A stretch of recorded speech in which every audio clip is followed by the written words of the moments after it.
Hello, Thomas. Hi.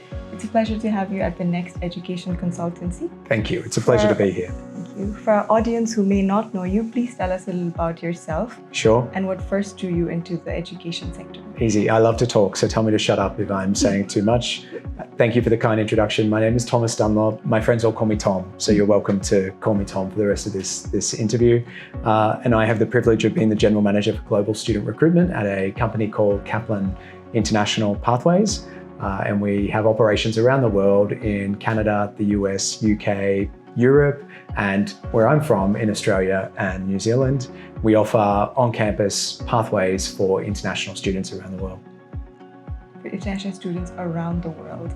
So could you tell me from your career a student success story that stayed with you over these years? Yeah, so that's the reason I do this. I was an international student myself, so I have a lot of empathy for the international student journey and can often remember my own challenges, but also more importantly, the many opportunities that came my way because of choosing to study internationally.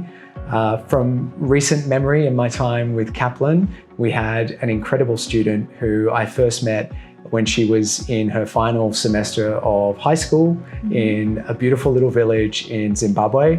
And she was choosing to pursue the beginning of her medicine journey. And she was very hopeful that she could become a doctor of medicine. And I'm very pleased to say that this incredible student, her name is Tiola. You can jump onto our YouTube and you can look up the University of Newcastle, which is an incredible university that's world-renowned for its medicine program. It's located on the east coast of Australia in a city called Newcastle. That's why it's called the University of Newcastle. You can look up her name, Tiola, T-E-O-L-A, on our YouTube channel for the College of International Education, and you'll understand a little bit more about her journey. I can say that she completed her foundation studies in medicine with us, and she's gone on to the university to pursue a joint Doctor of Medicine program. And I just think from that small village in Zimbabwe where I was like, even me, having been in this industry for so long, I was like, wow, you have a real tough journey ahead of you. And she's been really successful in chasing that journey and proving that she can do it. Wow. Congratulations to Dr. Tiola if you're watching us. And was this the defining moment that convinced you to pursue this career, or is there another story behind that? Yeah, I think Tiola is a much later example of why I'm in this industry. But for me, it's a journey that started, my goodness, 25 years ago. I'm giving my age away now. But really, for me, it was all about coming into contact with Chinese language and Chinese culture from a very early age that then snowballed into a lot of other opportunities that learning a foreign language and experiencing a different culture can give to somebody. And, you know, looking back on my personal experience and my professional experience, it's all related to that initial first step when I was in year 8 and I had to study Chinese for the first time. The one thing then led to another. Right. Now, I will not ask you about your age, but you said it's been a long journey. So how have we seen the international student recruitment market evolve from your perspective? Yeah. How have students evolved? How have recruitment partners evolved? What would you like to give away? Yeah, it's a very big question for a short answer, but I will try and keep it tight. So I think it's gotten a lot more sophisticated and a lot more caring about the student. So by sophisticated, I mean, you know, we're very clear about the student profile that will be successful when they're choosing to study in Australia or with us in New Zealand, what that means for a family's financial situation, the grades that a student is coming in with, their own personal ambitions, and whether or not our offerings are a good match for their profile. I've seen a lot in my time in this industry, and I think some colleges have had some pretty bad practices where perhaps they're recruiting students who aren't the right fit for them. And that just, in the world of 2026 and beyond, that's not realistic. The other thing is the care factor. So kind of related to that being the right fit, we are making sure that students are pursuing a genuine experience that is related to their long-term career goals and making sure that we can help them get to that point. I think there's a lot of evolution around wraparound support outside of the classroom. So beyond just making sure that a student is getting good grades and a good GPA and progressing through their degree, that they are settling into the local community, they're actively participating in that community, they're not just sitting in their dorm room or their share house, you know, they are becoming a student within that community. And was this your experience when you were an international student, or have institutions really worked towards supporting students' well-being, making sure that they're not as homesick, that they're well-adjusted? Yeah. I had a really interesting, I think about my international student experience, and I think about it from two very different angles. One is my China experience when I first landed in Shanghai, and the other is my time in Korea when I was an international student in Seoul at Korea University. Shout out KU. In China, because I had been experiencing and beginning to learn Chinese language and getting familiar with Chinese culture before I went to China, that was a huge head start on my journey. And I would encourage anyone who's thinking about studying abroad to really research, of course, the university that you're looking to study in and the degree that you're pursuing, but the host city that you're going to be calling home for the next 4 years, you know, the many opportunities that will be available within that community for you as a student, because that will help you overcome your culture shock that you will have 100% when you arrive in that location. So for me, China was kind of easy, if I can say that. I was super excited because it was this thing that I'd been learning about for so long. From the Korea side, it was the complete opposite. I went into Korea really cocky because I'd been learning Chinese and I'd done China, quote unquote. And so when I got to Korea, obviously it's a completely different culture. The language was so much harder to learn, from like the grammar structure to the alphabet that they use, all of these different things, the layers of respect that are built into their language versus what I was used to in English and even Chinese. And I remember calling my dad, it must have been like week 1, and I was in tears on the phone to my dad, crying. And this was before WhatsApp and everything, like that's how old I am. So I'm calling him from a phone booth outside on the street. So people were walking by and they could see me in tears crying to my father. And he's like, what do you want me to do about it? Lean in to the experience. So his advice to me was, you're there, embrace it, make the most of it, lean in. And that's the same advice that I give to international students. That is excellent advice, but particularly for South Asian students, what makes South Asian students who succeed in networking and in having the entire international student experience versus those who limit themselves to academics or a step beyond some employment? Yeah, so I would recommend you jump onto the Kaplan International College Adelaide LinkedIn, YouTube, Instagram, whatever your favorite might be, and you specifically look up one of our incredible student ambassadors. His name is Vivek Handa. He's from a small village in India, and he also is a biomed student. I'm sorry, all of my examples are related to like these incredible health science students who are doing fantastic things. Vivek is a shining example of someone who is leaning in and making himself visible and jumping onto these little opportunities, like becoming a student ambassador on behalf of Kaplan International College Adelaide. So that is an incredible opportunity where he gets to talk about his experience as a student in the university and the broader community. And Vivek has all these videos giving advice to students about how they should approach their time in Australia. And I think he's a great example that students can learn from. Really what makes Vivek so successful is that he is proactively making himself visible and saying yes to opportunity. And what's like a good example of how a student could do that? Think about when you go to class, don't sit at the back of the room. Put yourself in the best possible position so that you will be able to hear everything and take everything on, but also be seen by your professor and your peers. Sit in the front row. I could not recommend that more than anything else. Don't put yourself at the back of the room and miss that opportunity. Don't not only sit at the front row, but put your hand up and actively participate in classroom conversations, even if that terrifies you, because over time, that fear and that awkwardness will go away. So leave your inhibitions at the airport. Yeah. Pack the necessities. Leave them at Kathmandu Airport. Again, just focusing on South Asian students, have you seen a change in perspective in ambitions and dreams of South Asian students that you have recruited maybe even 5 to 10 years earlier versus now? Yeah, I think it's not just South Asian students. I think it's students and families everywhere. And that is this rise of AI as a topic in everything that we are talking about. And, you know, families increasingly questioning, is investing in a 4-year or 3-year higher education degree still worth it in an AI world? Because AI is going to change the world of work so much. And so I think it's been really interesting to see how both students on the one side and universities are responding to this big theme that is so central to education. Right, so students are not investing or are not as keen to invest in the human experience.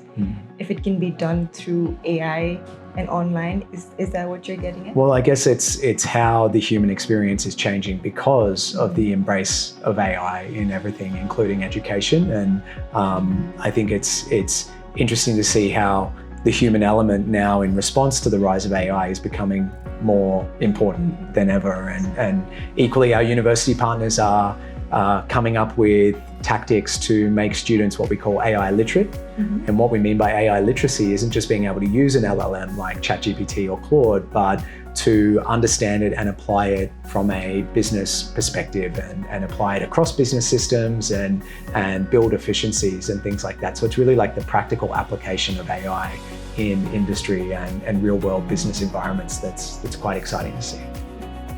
So in terms of rate of investments that students and parents think about, parents and students who are reluctant to pursue an international education, how would you convince them, what would you tell them that the rate of investment is? You could get the same degree here, but what makes stepping foot in another country just that much more better? Yeah, I think it's critical to anyone who wants to be successful in this AI world that we're building, because it will force you to critically think. You will experience, we all live in our own echo chambers, whether it's with our friendship circle or our social media platforms, whatever it might be. And when you're in an echo chamber, you're hearing the same thoughts and ideas resonate back to you. So you're not expanding your opinions and your mindset. And it's only through a diversity of opinion and mindset and learning experience that you can grow and change and become better and more employable. And it's all about that multifaceted experience that will make students more employable in the future. So in international education, I think the return on investment comes from, yes, the degree that you choose from the university that you choose to study at, but it's also all of the wraparound experience that you will have, especially in a multicultural society like Australia, where you will be alongside many other international students from around the world, but equally domestic Australian students, or the same in New Zealand. Right. So between Australia and New Zealand, both really popular destinations, especially for students from Nepal. Could you speak to the strengths of each destination? Yeah, wow, that's a big question to try and condense into a podcast answer, but I think... I ask because we genuinely have students who are torn between New Zealand and Australia. Maybe just the cultural nuances, if anything. Yeah, of course. I mean, I think the biggest difference as an Australian who has been working in the New Zealand context through Kaplan and my own international education journey, it really does come down to a cultural difference. New Zealand really is proud of their Pacifica culture and history, and you'll see that quite quickly when you start engaging with Education New Zealand and any of the universities that you might be considering. They put Maori language front and center of everything that they do, and they're very proud of that, and they respect it as a society, which feels a little bit different to the Indigenous experience in Australia, which is also there. But because Australia is such a larger country, it's more, I guess it's more dispersed across the broader Australian continent. If you look at things from an economic lens as well, I mean, Australia is home to only anywhere between 27 to 28 million people, which is about the same as Nepal, but we are home to a $2 trillion economy, which feels a little bit outsized for the total size of our population. And I mention that because it means that Australia is a land of opportunity. We have a very strong and resilient economy, and there's lots of job opportunities for international students while they're studying. They can work part-time, or even once they've graduated, and they can take advantage of the excellent post-study work visa options that we have available to international students choosing Australia. Right. And are students usually able to balance work and studies? I would say this is something that has been quite central to the policy changes of the last few years. Coming out of the COVID pandemic, when Australia had hard border closures for a number of years, we were really desperate to get international students back on campus, and we were really desperate for that wraparound halo effect of international students working in many industries, particularly service and hospitality industries in Australia. But we kind of went a little bit too far. So we allowed international students for a short period of time to work unrestricted, and that meant that students were shifting their focus and their attention from their primary goal of having a student visa, which was their education, to being more focused on work and earning money.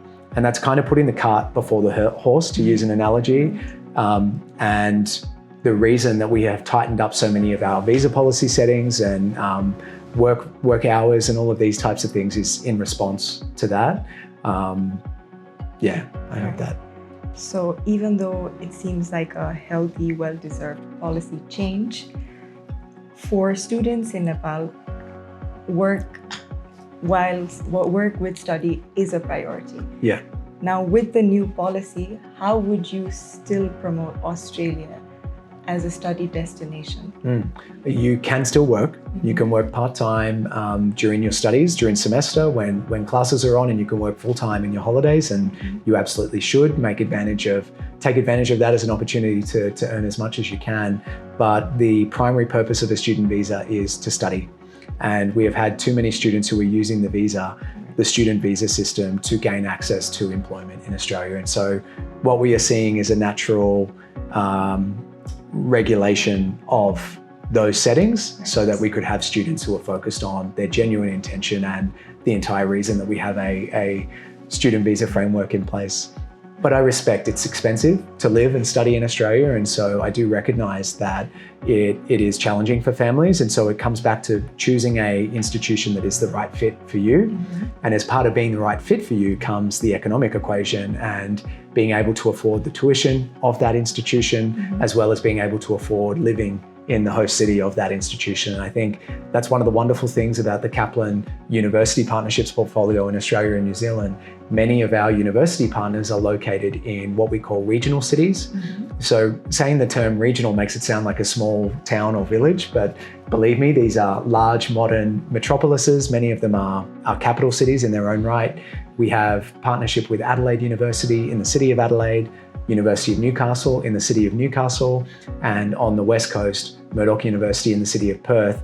These are all regional cities. And so the reason I mention that is that the cost of living in these is typically about 30 to 40% cheaper than the two major cities that most international students consider going, especially Nepalese students who all love to go to Sydney. Sydney is the most expensive city in Australia, followed by Melbourne. Yeah, so choosing to study outside of that makes the hit to your wallet a little bit more bearable. Right. And other than financial benefits, there are benefits to studying in regional areas. Could we get a bit? Yeah, absolutely. For starters, you get a more authentic Australian experience. So it's not overwhelmingly international students that would be in your class or in your friendship circle. You have more of an opportunity to get a genuinely Australian experience, multicultural Australian experience. And then there is, of course, the ROI piece of the equation, which is if you study in a regional location in Australia, you will qualify for a longer post-study work visa. Right, so visa seems to be the elephant in the room now.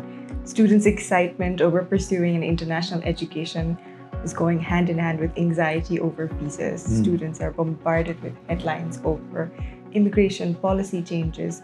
What advice would you give to students to calm their fears and anxieties about visas? How can they sort the genuine news from a lot of the news that's flooding?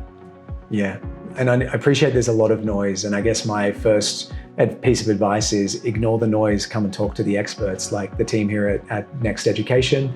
There are many high quality, ethical education agents that we partner with, and the Next is obviously one of them. Otherwise I wouldn't be here on this podcast. listen to their advice. And there's some important advice that they'll be able to share with you, some of which is begin preparing early and do your research. So when it comes to preparing early, within the Australian visa framework now, there are some very strict financial requirements that families will have to satisfy. And I like to recommend that students think about their finances in 2 phases. The first phase is the financial evidence that a family will need to have to secure the visa. So this is proof of funds, proof of your ability to pay your tuition fee and afford the cost of living in the city that you've chosen. And then there is the second phase, which is a more long-term view. And the Australian government wants reassurance that international students choosing to study in Australia can afford to stay in Australia and not just survive, but thrive. And so that is something that has really come through in the latest policy changes that the Australian government has made. They want students who are genuinely intending to study in Australia and not prioritise work, while recognising that work is important for Nepalese students, but you can't be working to survive and pay for your education. You need to be able to afford that before you go to Australia. On the other side, there's New Zealand. New Zealand is probably the only Commonwealth country that is still very transparently open for international student growth. They have very ambitious plans to recruit record levels of international students to New Zealand, and the number of Nepalese students in New Zealand is growing, particularly in Auckland, where we have a partnership with Massey University, a globally ranked top 300 institution in the world, very well regarded for its veterinary science program, its food tech, aviation, as well as being home to New Zealand's first and largest business school, just to name a few. New Zealand is it's in a very friendly policy setting space, and so the visa requirements there are very open and transparent. So I wouldn't, to go back to your question, stress too much about the noise on social media, but really focus on what the experts like Next Education are saying. Right, thank you. I'm sure that is very reassuring to the students watching this. It has been a concern. It comes up every time we're hearing from an expert. Going to recruitment partners, you mentioned we are a recruitment partner. We try our best. Ethical recruitment, is it on the rise? Is it not on the rise? What makes an ethical recruitment partner from your perspective? So it is someone that we trust to represent us and the universities that we partner with on our behalf. And we put a very high level of expectation in our education agency partners, and they need to go through a very strong vetting process. They need to have referrals from other institutions before they can even apply to become a recruitment partner of Kaplan's. And so that's a very rigorous process that we go through. And we also maintain a series of checks and balances throughout that partnership to look at things like recruitment practices and visa success rates and so on. But yes, the broader environment is getting more regulated. And I think you look at some of the Australian policy changes recently around onshore student transfers, for example. And what I mean by that is a student who has travelled to Australia and then after arrival, they have nominated to change the institution that they have chosen. This is considered unethical behaviour, and there are a lot of agents who were working in that space. The Australian government has introduced a number of policy changes to try and really tighten this up. There were, even after they introduced this, there were a number of institutions and agents alike who were looking to create a workaround for this new policy, and the regulatory bodies in Australia have as of last week, issued warnings to the industry that this is not acceptable. So it is something that is in focus and being paid attention to. So at the end of the day, it seems the government is also concerned about the well-being of students. Exactly, yeah. They need to thrive, not just survive. Exactly. They need to get what they were promised instead of being bounced around to different institutions. Yeah, and don't fall for, when you arrive in Australia, you'll meet a lot of different people who are keen to have your business and your family's money and your money, and don't believe everything they tell you. Talk to your original agent and talk to your institution before you make any big changes. Right. So in terms of having a trustable adult or organization, when students land in Australia and New Zealand, which student bodies or offices in the institution would you recommend they build a rapport with for their own well-being? Yeah, absolutely. So across the Kaplan University Partnerships Network, across all of our operations, we have college services teams, and they run everything that you would expect from orientation all the way through to ongoing student support. And this isn't just academic support. So this is wraparound support for things that are happening outside of the classroom. If you're struggling in any area, you can meet with our college services team, and they will put an action plan in place to help you get back on track. So yeah, these are some of the things that you can expect to access when you're studying with a Kaplan college. That's really good to hear. Just going back to when young Tom was studying abroad, what advice would young Tom give to students going abroad now for plans to make and places to visit during the weekend to familiarize themselves with their city or town? Yeah, I mean, it's lean in, experience, say yes to every opportunity that comes your way, but also think about your long-term goals and linking your passions to those goals, and you will have an easier time. If you are passionate about any aspect of something that is related to what you're studying and pursuing that challenge will naturally be easier for you to achieve. And so for me, when I was learning Chinese language, for example, it was about the things I was doing outside of the classroom. You know, I was making Chinese friends, I was playing basketball badly with them and going to arcades and playing games. And it's through that experience that I was able to pick up the informal Chinese language that gets me through day-to-day life. I was listening to pop music that's now very old and, you know, outdated, watching Chinese TV and movies, that type of thing. So you were experiencing you know, the broader ecosystem and not just what's happening in the classroom. Yeah. Right. That is also excellent advice. Off the top of your head, best place to visit in Sydney?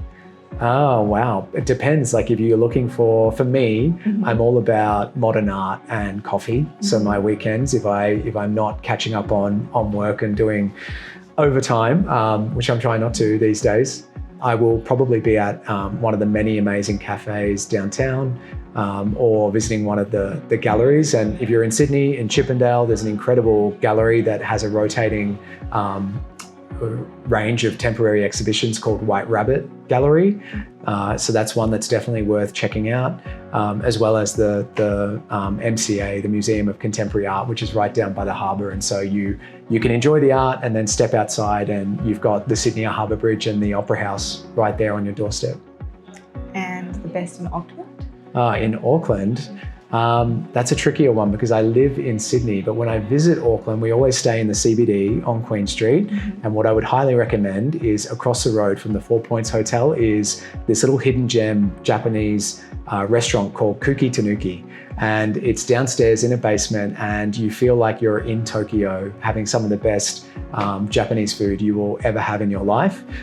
If you are old enough, like me, to know this celebrity, Jack Black, when he visited Auckland and was touring on behalf of his band, he went to Kuki Tanuki and absolutely loved it. Right. Yeah. So you've given a lot of excellent advice to students today, but if they could walk away with one solid advice to remember in terms of their international education experience, what would it be? Wow. One piece of advice would be to lean in. Be visible. So it goes back to what I was saying earlier about, you know, truly experiencing and being successful in your pursuit of your studies. Make the most of every opportunity that comes your way. And if opportunities aren't coming your way, you have to proactively put yourself in a position where you can find those opportunities. When I was studying in Beijing, one of the things that led me to get my first job after I graduated was chasing 3 independent internships. These were internships that I sought out by myself. I reached out to the founder or the owner of those companies and offered my services, and I was lucky enough that some of them took me on. So this is what I mean about leaning in and being proactive. And remember my advice earlier about put yourself in the best possible position when you are in that classroom. Sit in the front row, be annoying, answer questions, put your hand up, make yourself uncomfortable, and organically opportunity will start to build up. Right. And are there any particular career resources that Kaplan Pathways provides for students? Yeah, this is one of the biggest advantages that the Kaplan Pathways Network offers to Nepalese students in Australia and New Zealand. We have as part of our college services function in each of our operations, we actually build what's called an employability week into the curriculum of your academic calendar. And so you will have a dedicated week within your studies where not only will you be doing the basics like CV preparation and interview preparation, but we will have a careers fair. Students will be out engaging with industry and getting a little bit of work experience before they've completed their pathway, which is highly unusual. Wow, no, I would have loved that experience when I was a student as well. It's been wonderful talking to you, Tom. And just to get a bit of Chinese out of you, I will be ending this in Nepali. And nice. I hope you tell me that it's been a good meeting in Chinese. Yeah, nice. Right. It was really, truly wonderful knowing you. And you've given such valuable advice and insights to our students. And as a Nepali, तपाईलाई भेटेर धेरै नै खुसी लाग्यो. Nice. Likewise, the sentiment is the same, and I will do my best to say the same in Mandarin. But 我很高兴认识你，非常感谢你的时间。Thank you. Thank you.